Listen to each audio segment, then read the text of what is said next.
I'm Bronwyn Williams, and you're back with the small print. And today my guest is Martin van Staden. As always on the show, we ask our guests to introduce themselves. So take it away. Tell us who you are, what you do, and what you care about. Oh, thank you, Bronwyn. Yeah, so my name is Martin van Staden. I am presently the head of policy at the Free Market Foundation. And from that, you'll get an idea that I care very much about free markets, private property rights, individual liberty, classical liberalism in general, limited government and so forth. And that's what I've dedicated kind of my post-university life to. And I believe that's going to continue on that path. But yeah, if viewers want to find more information about me, I have a website with my biography and so on, martinvanstaden.com. And yeah, I invite anyone to go there, find my Twitter links, find my Facebook links, and follow me if they care about the same things. Okay, great. Can you start by telling people a little bit about the Free Market Foundation? I'm familiar with your organization, but I think that some people will either not know about your organization or have misconceptions about who you are and what you do and why you do it. So let's do the advertisements to start with. Absolutely, yeah. So the Free Market Foundation was founded in 1975 at the height of apartheid in response to what it regarded back then as creeping socialism, whereby the government was becoming increasingly involved in the economic affairs of ordinary people. And the FMF really has continued to monitor that and to advocate for a more limited state where the state does not interfere in people's private affairs, chiefly their economic affairs, but also their social and personal affairs as well. And that is what we do. We look at legislation that government publishes and we identify where it's going overboard, and we advocate for these values that we hold dear. We also do a lot of media work.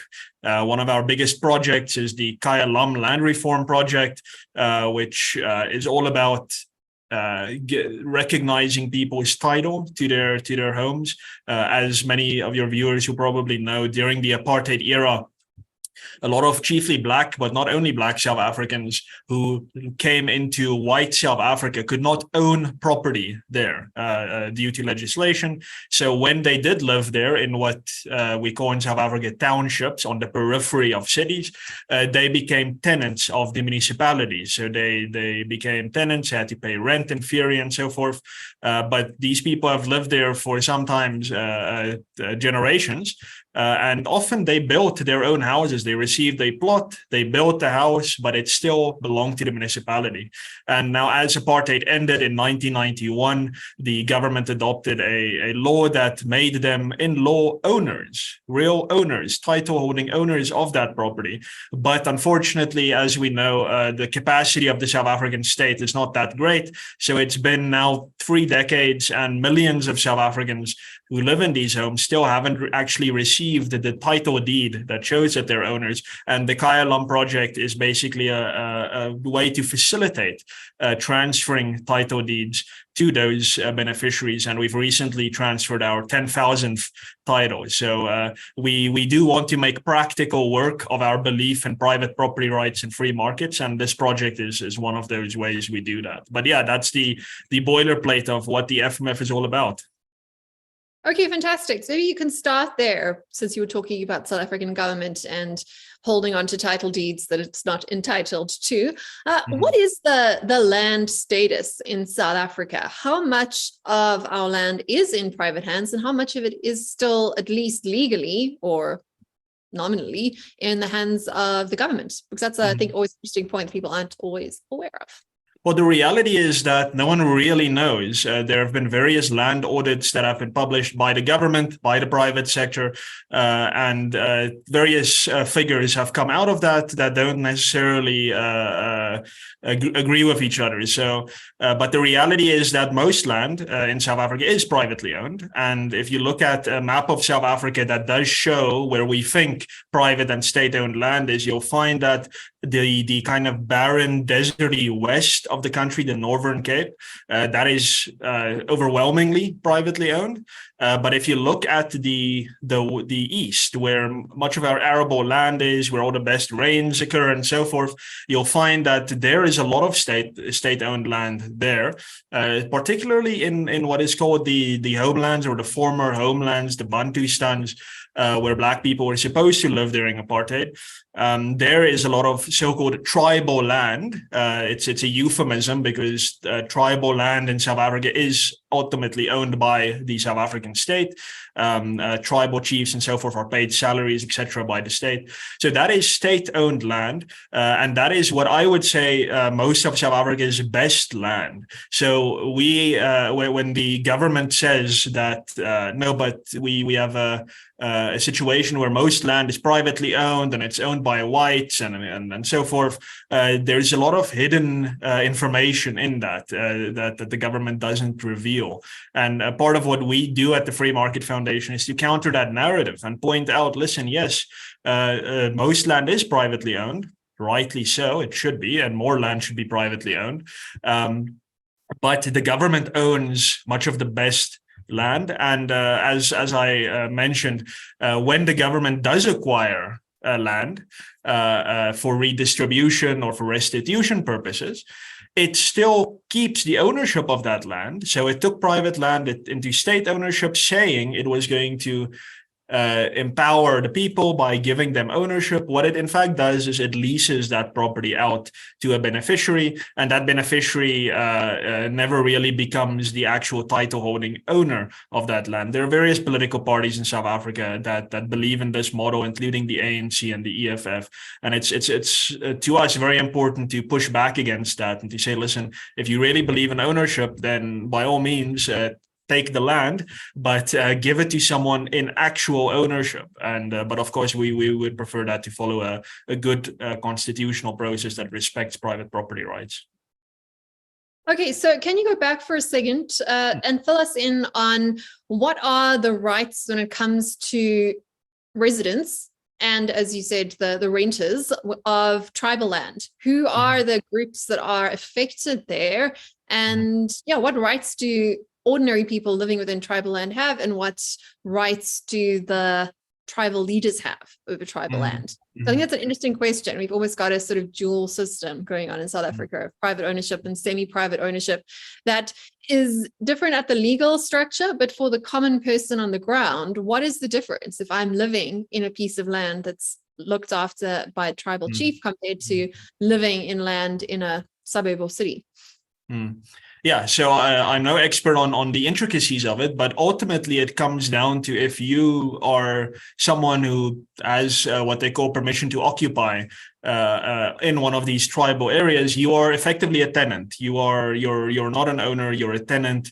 You have to accord whatever you do with your property with the whims of the owner, which is in KwaZulu-Natal, it's the Ingonyama Trust, which is the Zulu royal family is the owner of that, and the South African government, of course.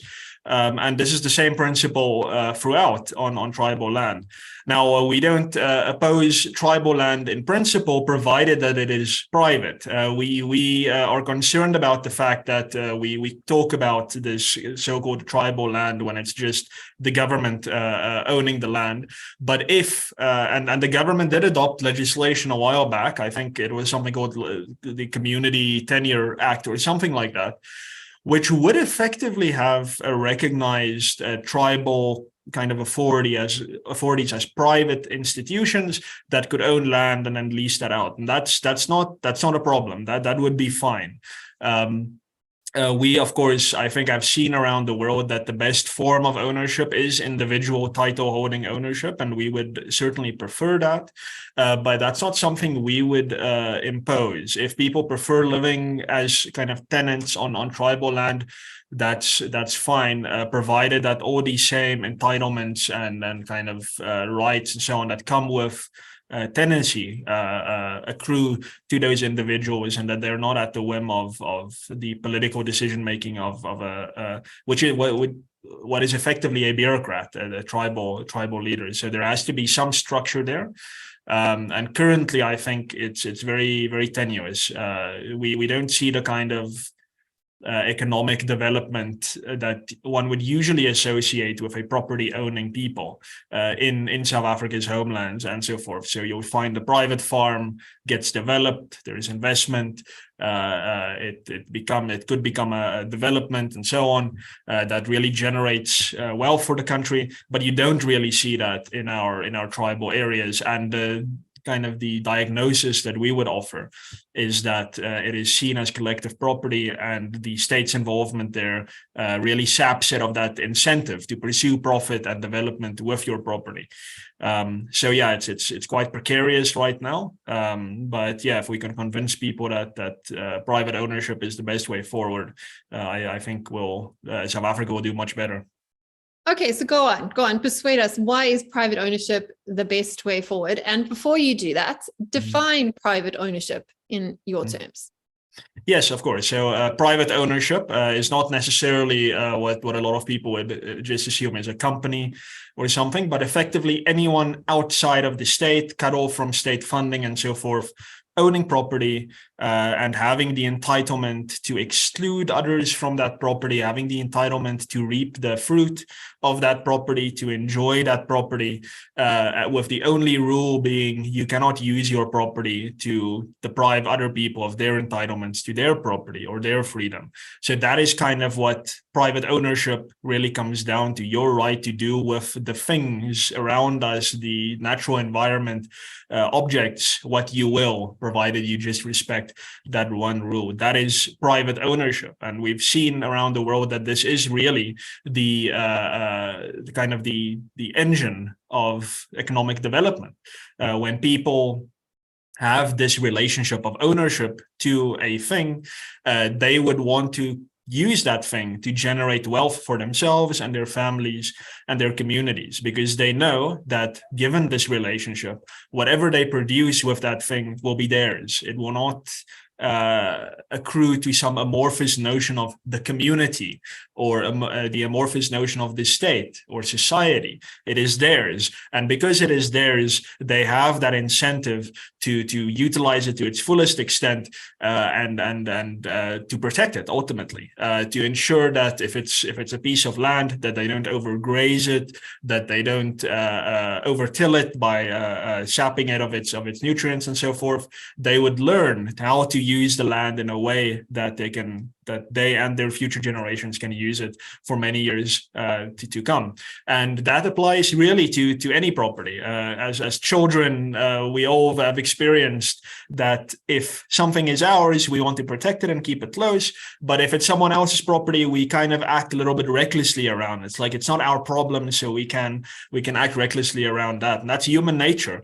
Fortunately or unfortunately, we tend to respect and protect the things that are ours, and the things that do not belong to us, we have a slightly more carefree relationship with. And if you look at things like the Fraser Institute's Economic Freedom of the World Index, the Heritage Foundation's similar Economic Freedom Index, you'll find that the countries around the world that recognize private property ownership as an institution that is sacrosanct and that has to be protected legally, etc., they have the economic development that I've referred to. They've identified that people do use their own property in a far more productive fashion than they would use state property or common property, etc. And that has cut poverty rates, absolute poverty rates at least, almost down to zero in the countries that do respect private property rights. And of course, there is that economic dimension, but there's also, I would say, the democratic dimension to it. Professor Coase has also written quite extensively on this, which is to say that if you want a democracy where the state is not the king of society, where the state is the servant of society, where citizens are in fact the sovereign, then you also need private property, because it's only when there is a large enough land and property owning class in a society that the government is limited. If the government is the major property owning entity in a society, then it can, there is a huge amount of dependence on it. If you have to get permission from the government, like in many African countries, to hold a meeting at some convention center, the government can very easily say, no, we fear that this is an opposition meeting and we would not respect that. So their ownership clearly has a democratic dimension. A private ownership clearly has a democratic dimension. And when you have this diffused ownership where many people actually own the property that they have, you are going to have a far more limited state, and a state that's far more responsive to the desires of the citizens, rather than being a domineering entity in that society. Okay, so I'm going to challenge you a little bit on that. So let's talk about the difference between ownership and rights, because a lot of the things that you've said there can actually be confused if you look at the underlying sort of real conversation. Yeah, the question of ownership is kind of secondary to what that means. And what that means is that you have a certain set of defined rights that give you certainty as to what you can do with whatever you have those rights to. So as to whether ownership is the right vehicle is, I think, a question worth interrogating, because as long as you have defined rights of stewardship over a thing, whether it be land, whether it be spectrum rights, whether it be the rights to rent a room from a company to run your business from, you have all the same benefits that you're talking about there. Why is this idea of ownership, of it's mine forever to do what I want, to the exclusion of all society, even as society must pay to protect my rights at their expense, even if I have no reciprocal ownership myself? Why is that the correct way forward? Or are you really, when you sort of unpack these ideas and get to the core, asking for certainty of defined rights? And I think that I can challenge that at two levels. So at the sort of the philosophical level I've gone through there, but also at the practical level, like ownership is well and good, but it has to be defended. And it is defended by the law and by force if necessary, right? You know, if I can take your owned stuff, then it doesn't belong to you anymore unless somebody backs me up. And that's usually government. So ownership is only as good as it can be enforced. And is ownership the right battle to be fighting, or should we be fighting a battle around defined and secured rights to use what is by birthright, from a human perspective at a global level, a human birthright? No one's entitled to property by virtue of birth. I know that's currently baked into some of our laws of how we define ownership and rights, but in terms of a ethical perspective, it's very hard to justify ethical de facto ownership just by virtue of which uterus you happen to pop out of. So go ahead, explain. Let's get to the more highbrow sort of discussion around property rights. Let's move away from economics 101. Sure. Yeah. So let me start at that last point you made. So about entitlement to own. So I agree as far as let's say in specific individuals go. Me as Martin, I am not born entitled to own X piece of land. Certainly not. But given the nature of humanity, people need to tame the natural environment around us to survive. That is the only, we get our food from the soil, as it were. We get our shelter from the soil. We must tame and make ourselves part of the environment to survive. That is simply a logical reality of being human.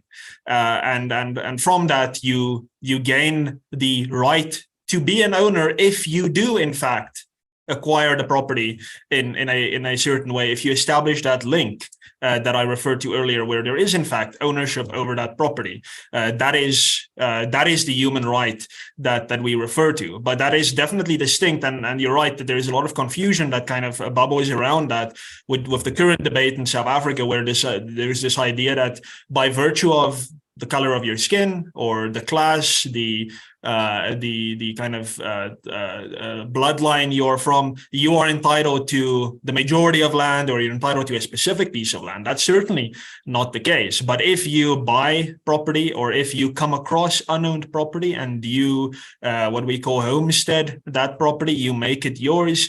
John Locke would say you mix your labor with the property, then that does become yours, not because of your blood, but because of what you've actually done in reality, your manifest behavior towards that land. Then that is your property, and then you are the owner, and you acquire this bundle of rights that you refer to over that. So why do we want ownership rather than just secure and certain rights in law? Well, simply the classical liberal perspective on this is that you can't put your faith in the coming and going passions of the political class. When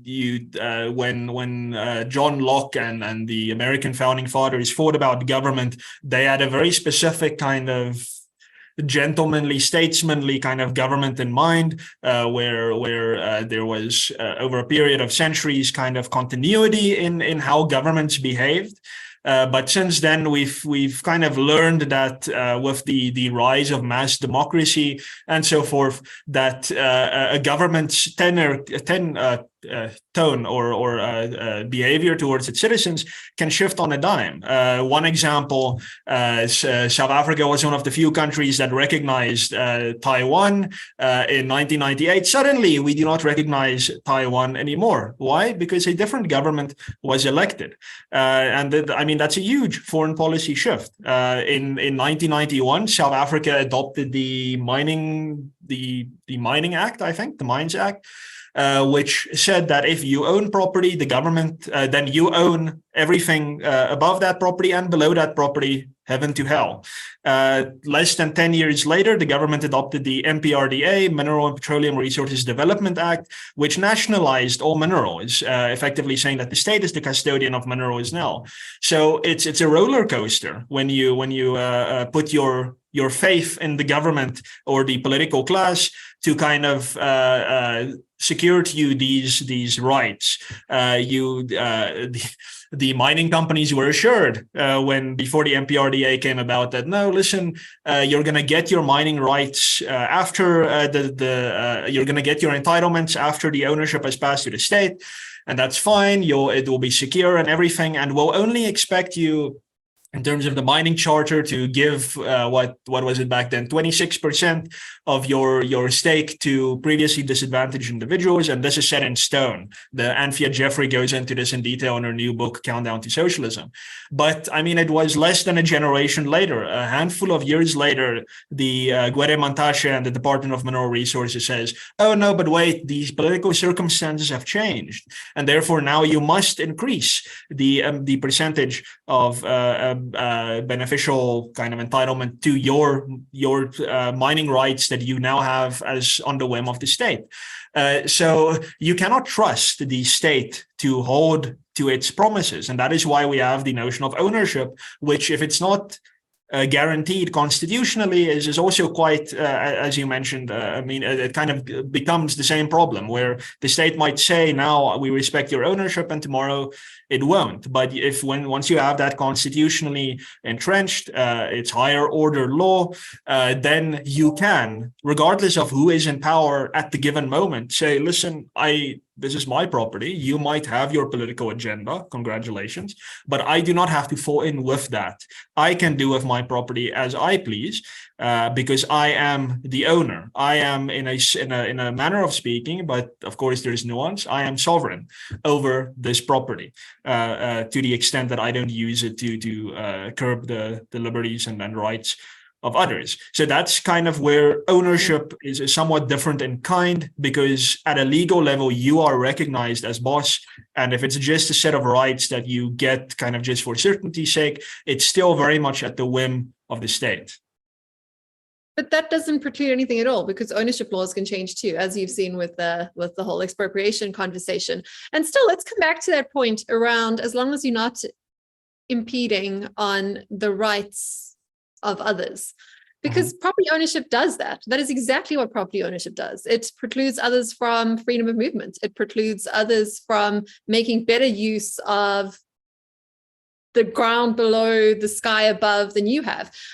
You made the point earlier that like you used to be able to own anything all the way up and all the way down. That's frankly ridiculous. Why should people have to have the right of the sky above them? That's a very broad interpretation of property rights as we know them.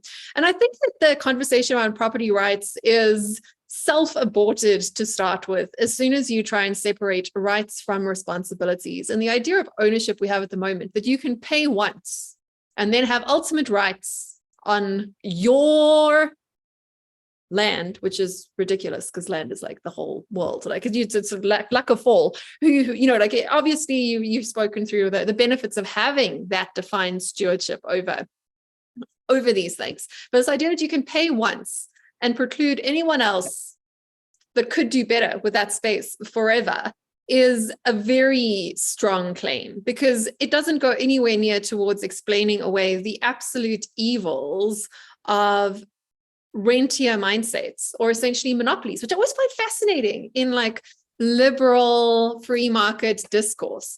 Monopolies are clearly the root of all economic evil, and property rights are monopolies. Now, when monopolies make sense is when you have to distribute governance over scarce resources that are not fungible, that cannot be easily distributed, and that clearly would be better off with one decision maker, whether that's a natural person or not, stewarding that particular piece of whatever it is, that piece of property. But at the same time, monopolies have to have some reciprocal responsibilities, and also the idea that you can pay once for ultimate privilege, no matter what comes out of that, and unfair windfalls. You can't convince me or anyone else that if you happen to buy a property or get given it by your great aunt in a will, and later you find out there's oil on that property and you're not an oil developer, you're just going to sit and collect the rent for the rest of your existence and the existence of all your descendants thereafter. That's not good stewardship. And that's also not good from an economic perspective, because you're not getting the best value out of that land from passive property ownership. You get the best value of that land, like you came back to, like Locke spoke about, when your toil is mixed with your soil, it is yours. But it is yours. It's not your slacker grandson who lives off the trust fund of your toil. It's not his in the same way that it's yours. Inheriting is very different from building. And more than that, passive stewardship, passive and even deliberately neglectful, because there's very good economic models that show that being a bad landlord is very good for you, but very bad for everything else.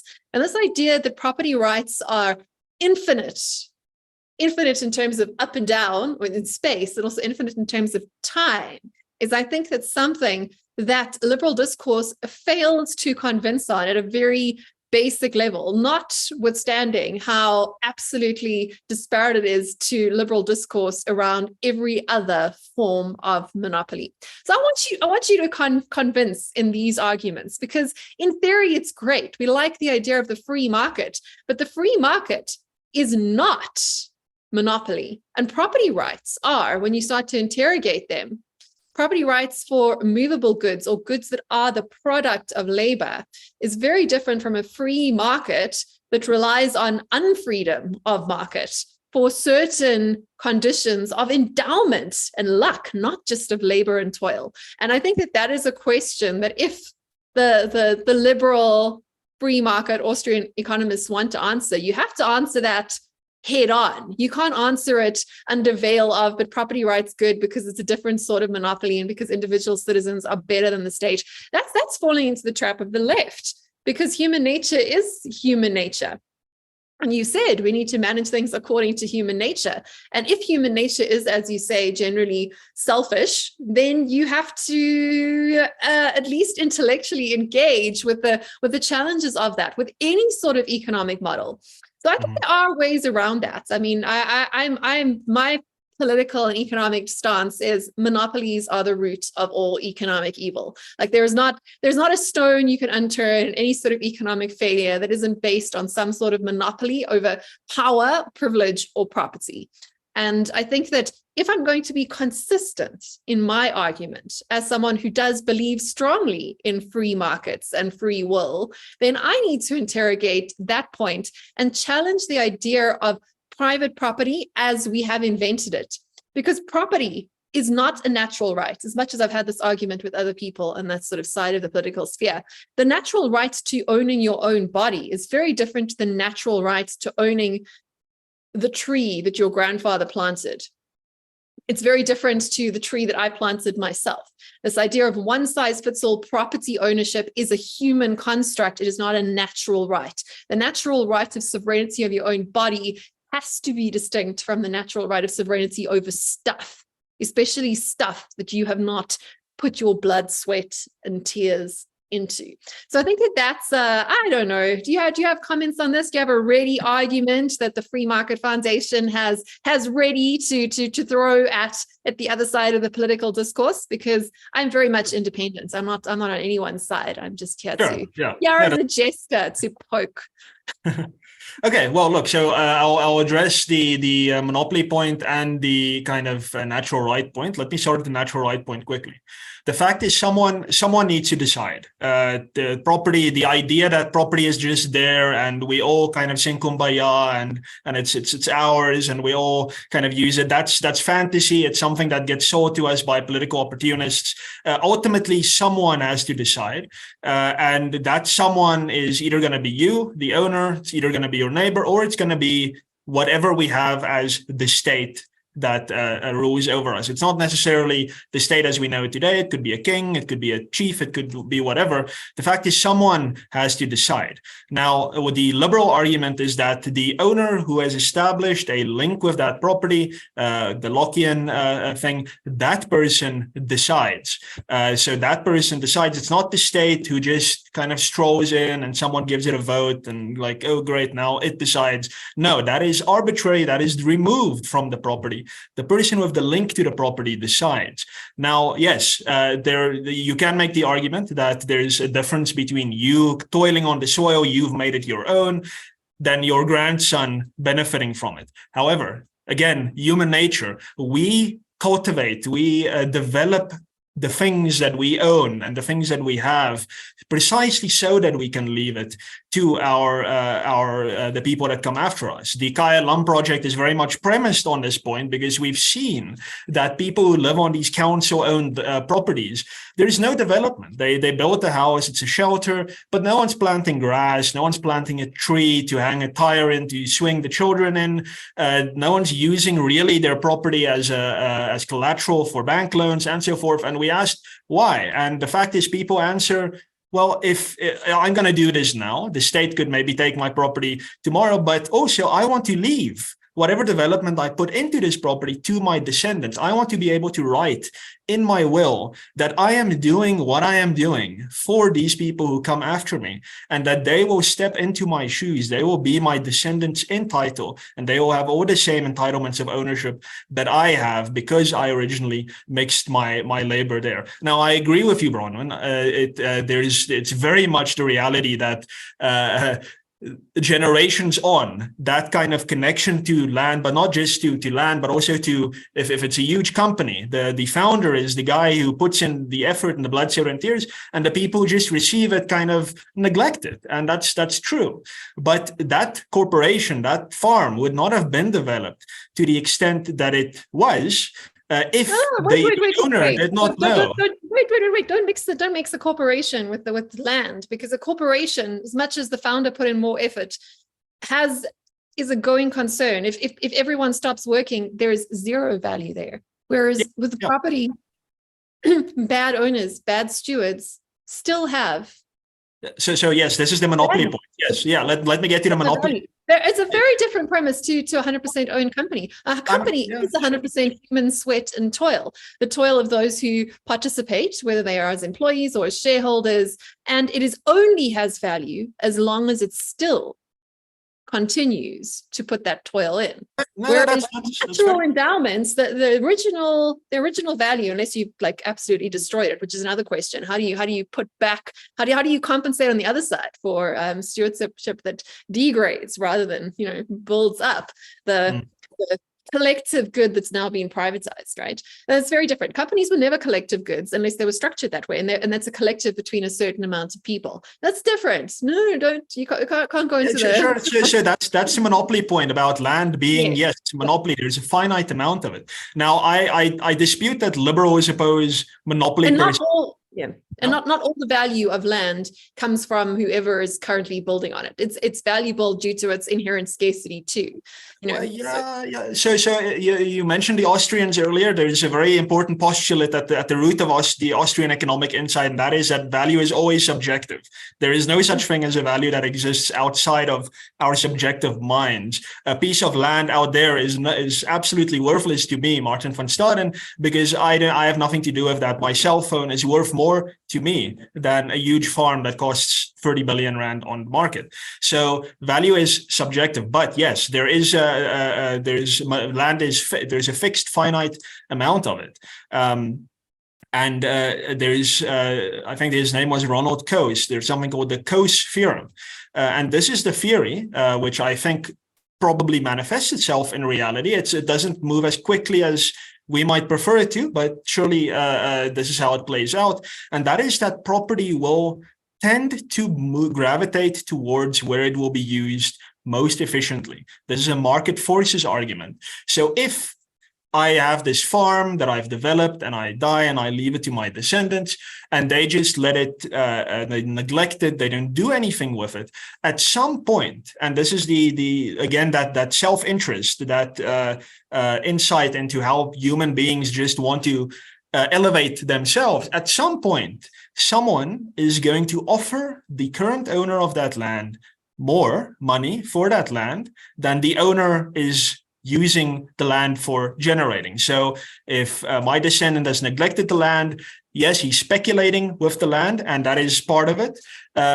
Someone else has a larger, say, commercial farming enterprise, now identifies the land and buys the land, and suddenly the neglect is gone. The land is now used in a productive fashion. So yes, it may take a generation or two, but ultimately, if we trust in the human desire, the human concern for our own self-interest, then we must recognize that at some point, someone is going to value that land more than the current owner does and acquire that land. So it's not a monopoly in that sense, because it is contestable. The ownership of that land is always contestable. And the liberal problem comes in with state monopolies, because it's not contestable. The law says Eskom is the only provider of electricity in South Africa. It's de facto, not de jure, but if NERSA does not give you a license, you cannot produce electricity, and NERSA has only given Eskom a license. That is not contestable, because you cannot, through sheer will and sheer effort, dislodge that monopoly. But the monopoly that someone has over land, you can dislodge by making a better offer. So yes, you are right. There is that monopoly, but it is a contestable monopoly, and it is the property will always gravitate towards where it will be most efficiently utilized. But for that, you do need a free market. You cannot rely on the Coase theorem if we have all of these distortions of state ownership and tribal ownership involved, because the market doesn't operate where an institution like the state is interfering, because the state is a non-market actor. So yes, I agree with a lot of what you've said, but I still think that ultimately you must come back to someone needs to decide.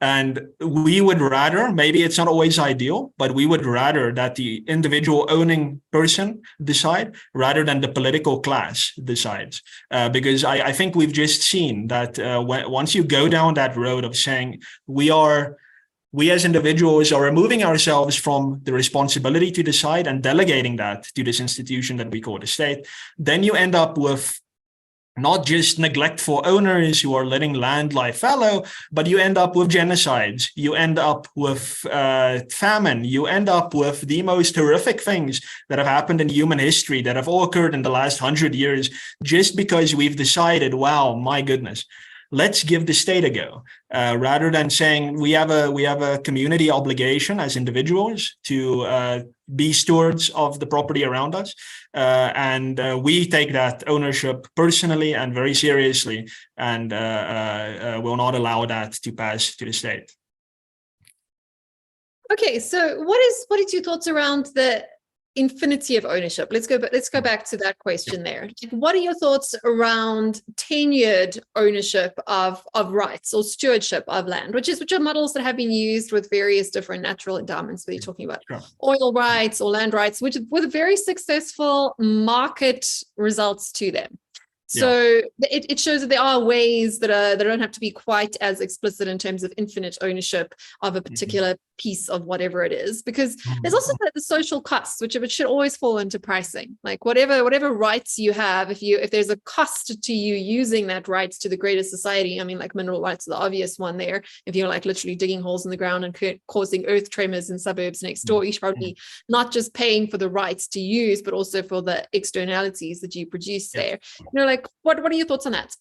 Yeah. So on the space infinity of ownership, I would say I'm not too dedicated personally to the idea that you own everything above your property ad infinitum into space. I think that principle of common law does require some nuance. But certainly everything below your land you should own, because you kind of down. I mean, you get to the core and then you come out on the other side. All the way to the core, yes. All the way, not past the core though, yeah, because that's where the other guy's property starts. So that you need a limiting principle. You need something that's not originated by a political class that says, okay, our limiting principle for the next 20 years is X. You need something that's external to the political class, and that I think works well to say I've acquired a piece of land and that's my land, and all the way down that is my land. Saying all the way up, I mean, it's kind of different in kind, but all the way down does make sense. So I think that kind of is justifiable. But again, very few people, preciously few people, are going to, if let's say I own a house in Johannesburg and a mining company comes to me and says, Martin, we are 40 kilometers down and we're going to pay you X amount of money to dig under your land. Of course, I'm going to cede that right to them. I'm going to say, of course, please, by all means, buy it from me. That's the Coase theorem again, because I'm not going to use land 40 kilometers down ever. So I will sell that, and it will end up in the hands that will utilize that land most efficiently, simply because of my own regard for my own self-interest. Yes, you're going to find stubborn people every now and then. And yes, that does mean you're going to have to build your highway around the guy's house. It does mean that. But at some point, that guy is going to pass away. At some point, there's someone who's going to own that property who is not an idiot. And that person is going to sell the land to whoever is most beneficial to their own self-interest. So that does happen, and that will happen. You just have to adopt a principle of, as the government at least, when you talk about the social costs of private ownership and infinity of private ownership, the government needs to realize that it cannot always get what it wants. A democratic mandate is not a get out of jail free card that the government can just whip out and say, oh, but we were put in place, so of course we must be able to ride roughshod over your property. No, that person is the owner, and that person is the person who owns the property, and they get to say no. At some point, someone is going to say yes, and you need to be patient. But again, so when it comes to the infinity in time of property, again, that comes back to the point I made earlier, and that is that no, you need that. You need to give owners of land the right or the ability to say, I am developing this property and I'm going to leave it to my descendants. And the descendants are also going to say, I'm going to leave it to my descendants. And at some point, you are going to find someone who isn't going to be that strict about it, and they might leave it to a charity, or they might leave it to a company that they founded. This is the complex system that is society that we live in. These things in the left, you've mentioned the left, there is amongst legal academics, my crowd, there is this idea that when apartheid ended, we had to have state interference. Otherwise, the status quo will be frozen. They use this term, the frozen status quo, that if you just leave it to the market forevermore, for a million years from now on, the Van Staden family, the white Van Staden family, is going to remain wealthy. And the black Dlamini family is just going to remain poor forever, just on the same wavelength forever. That is absolute tripe nonsense. And that's not how society functions. If you free the market, these things move around. People make bad decisions, they become poor. Other people make genius market-related decisions and they become filthy rich. People make decisions around their land and their property that interferes with this idea of infinite ownership.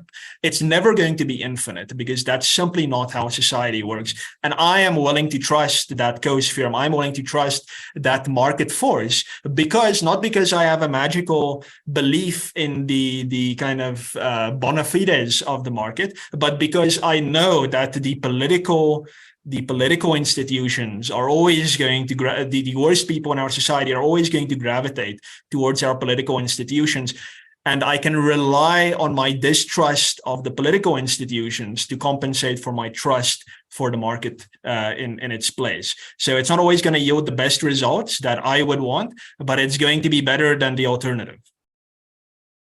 Yeah, I mean, like, you make a good point there. And of course, the best thing about capitalism is that it eats its own, that no one is too big to fail. And in fact, being big is a great indication of failure. If you get large enough, you become a threat and you become an opportunity. So that's the best thing about capitalism. It does allow for natural failure and selection as time goes by.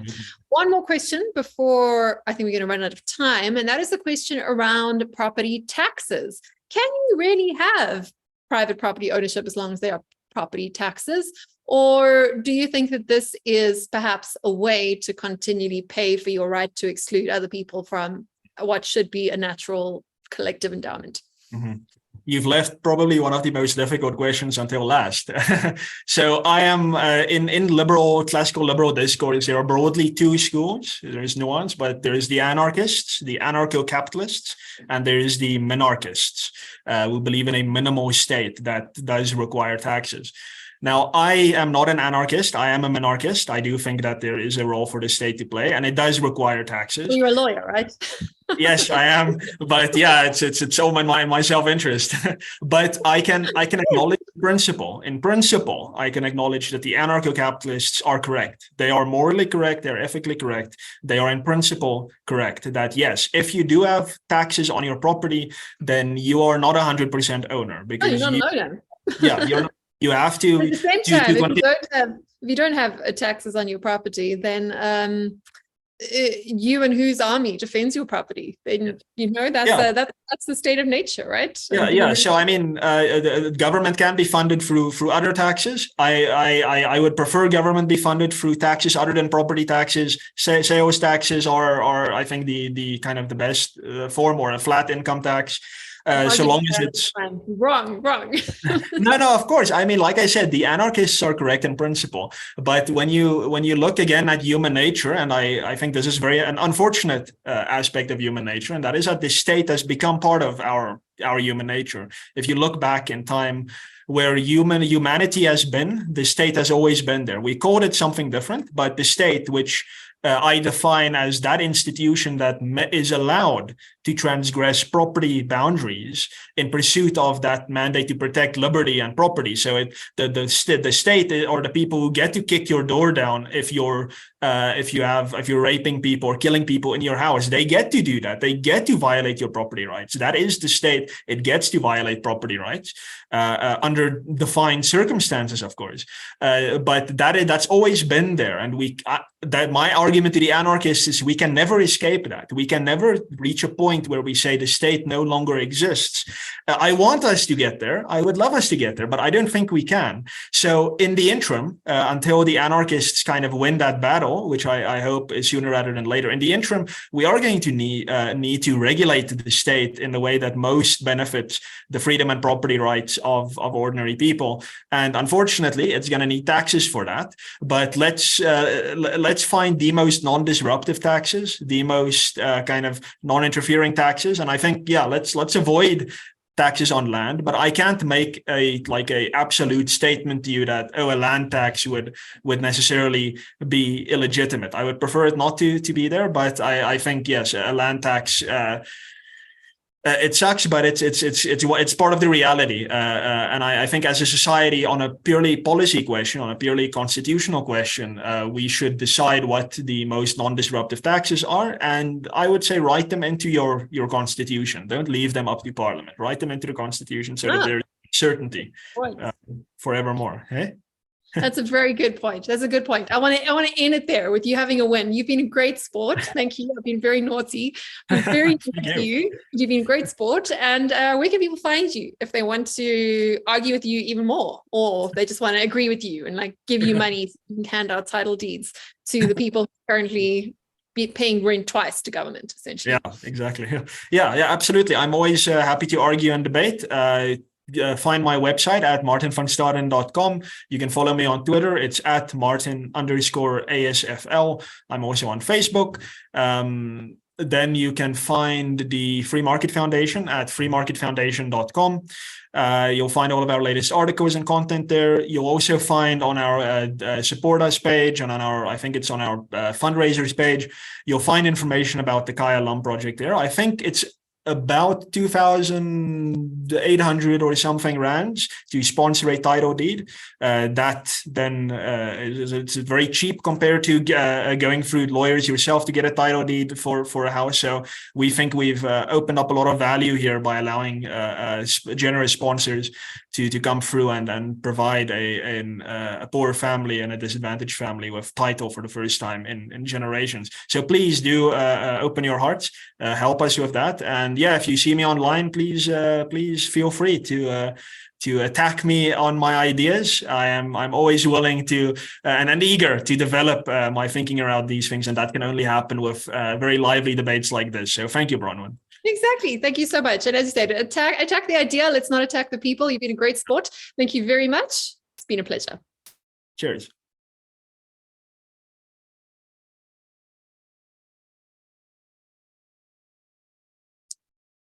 If you enjoyed this conversation, please subscribe to our YouTube channel and rate us on all your preferred podcast platforms. If you'd like to find out more about what we're doing, please join our Substack community via the link in the comments below. And as always, we'd love to hear your suggestions for future guests and conversation topics.